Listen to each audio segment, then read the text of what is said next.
Alright guys, for today's video we're going to be going over the different kinds of soil cultivation methods.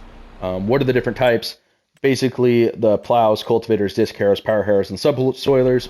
Why you would need each one. What are the pros and cons to each of them? And anyways, let's get into the video.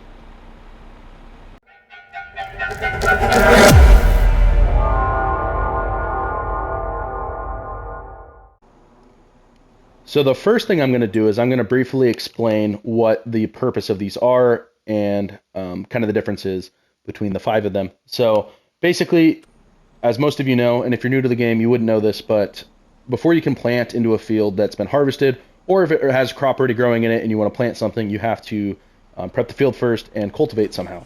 So that's what these are for. So as you can see, I can't just plant directly, right? I have a seeder, it's in the ground, it's not going to plant anything. Unless you have one that directly plants. We'll get into that at the end of the video, so stick around for that.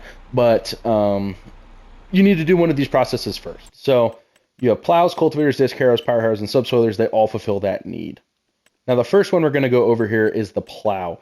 Now what the plow can do that the others cannot is it can fulfill the periodic plowing requirement. So what do I mean by that? That's obviously if you go to into the menu, if I go into settings and I scroll down to periodic plowing, if this is on, every couple of harvests you have to periodic plow, otherwise your yield will decrease. So the plow fulfills that requirement. It can cultivate the field, it can prep the field, and you can use it to create new fields, which is awesome if you're on some maps. Some maps it's not as important, but as you can see here, if I have allow field creation on and I drive it in my land, it's going to destroy this grass and expand this field. Super handy connect fields. You got 2 fields next to each other and get the road out between them. That's what that's for. It's the only one that can do that. And based on that knowledge, you would think, oh, I should just buy the plows because these other ones, they don't do all that. Cultivators, disc harrows, power harrows, all they do is prep the field. They do nothing else. And subsoilers, these will fulfill the periodic plowing requirement and cultivate the field. However, they cannot create fields. So you would think, oh, I'll just get the plow. But like I said, not that simple. That I said that, why do I say that? So first of all, these plows are kind of tedious to use. So if I show you here, this is the biggest plow I am in working width right now. It's only a 6-meter working width, and as you can see, it's super long, super hard to turn around, and it's also like 85 grand. It takes forever to do a field with this thing. You can actually see that difference if you go into contracts, right? Typically, there's a plowing contract. It's going to be more rewarding because it takes longer than a cultivating for the same size field. You'll notice that when you do that. However, the biggest cultivator, on the other hand, even folded, this thing has a bigger working width than that plow. So if I hook up to this thing, right, I'll just show you guys. This thing is a monstrosity. You're going to knock fields out so much quicker with this thing than that plow. I believe the working speed is also faster. So if I go into here, working speed 7 miles an hour. The cultivators, this one's 6, this one's 9. You can go 14 meters at 9 miles an hour. That's a very fast, very big cultivator. It does have a 400 horsepower requirement, but like this one's not. Also, the plows take more horsepower for the big ones. So like this big one, for a 6-meter working width, you need 360 horse. That's a pretty high horsepower requirement. None of the medium tractors can get that. However, you can get a cultivator like this Coon here, 7.5 meters, so it's bigger than the other one, goes faster at 9 miles an hour, and it's only 190 horse. So you can use an Argo Star for 90K and pull that just fine, right? One of these will pull that, no issues. So that's kind of why you would want to get a cultivator, just to speed up your process. However, if you're low on a budget, you can only buy one, buy the plow. Unless you have periodic plowing off, then you probably don't want to plow. Anyways, I digress. As you can see, this thing's a lot bigger.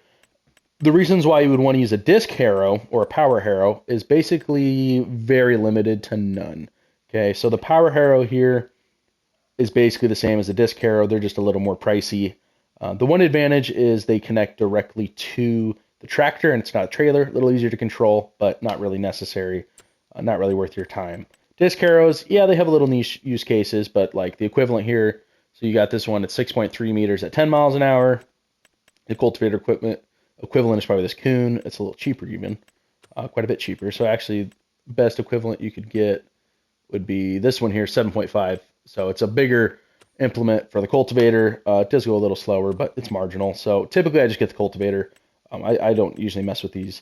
And then the subsoilers here have good potential. In previous games, this was actually the way to go. However, nowadays, not so much because the working widths are so bad, right? The biggest one here is only 5 meters, not really worth your time.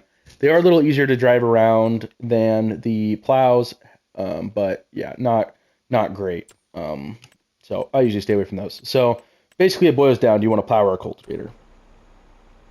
You know which one you need to use.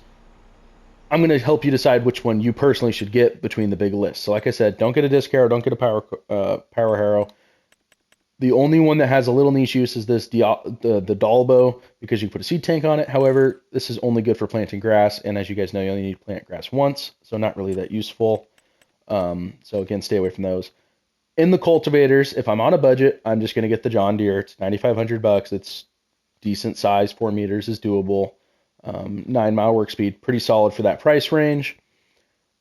If I have a little bit of money, and my go-to one here is this Kuhn, it's only 50K, 7.5 meter work width, which is solid, and only 190 horsepower requirement, which is huge. This one's not that much more expensive, or it's almost double, and it's significantly more horsepower, right? So it's not as good. They say shallow cultivation. However, that doesn't even matter. I don't even know why they put in the description of the game. It doesn't make a difference. You don't need to worry about that. It's visual, I think, is all it is. And then if you have a ton of money, obviously just buy one of these top ones. There's no reason not to. If you're buying a plow, I recommend just getting a modded one because the base game ones are really miserable to use. If you're creating fields, I actually typically like to buy two. I like to buy this one here because it's a decent work with, but it connects directly to the tractor, which is a lot easier to maneuver. These ones are all trailers, and they're a little harder to keep straight when you're creating new fields. And this big one here is just miserable to use in general. So I try to stay away from that unless you're on New Frontier plowing big old fields. But even then, it's not quite worth it. But like I said, I usually get one of these, and then if I do the big one, I'll do this to fill out the middle. And then you can just lease it too, right? They're cheap to lease. But on top of that, there's actually one pro tip that I have, and that's to avoid these all together. So obviously, you have plowing on, you do your plowing. But what you actually want to do is go into your seeders or planters and just buy one with the built-in cultivator, right? So this one here, no plowing required. Let's see here. The big one here, no plowing. So with seeder planters, not quite as many options, but if you're on a big operation, this big one here, it's ginormous, no plowing required. You can just seed directly. And then seeder, same deal. A couple of these will do it. So this one here, this is a great deal. It's only 58K, 4 working with meter, or 4 meter working with, which is solid, and you don't need to cultivate. And the reason why that's so clutch is because you can actually just spend, half your budget. If you're buying a $50,000 cultivator and a $50,000 planter, instead of doing that, just buy a single $116,000 one that does bigger working with, and it does it both at the same time, right? So that's just a little pro tip for you guys. Anyways, if you liked the video, comment what cultivator do you guys use? Do you cultivate? Do you keep periodic plowing on? I'm curious. I just want to know what you guys do with that. And if you like the video, don't forget to like, favorite, subscribe, all that fun stuff. Anyways, peace out.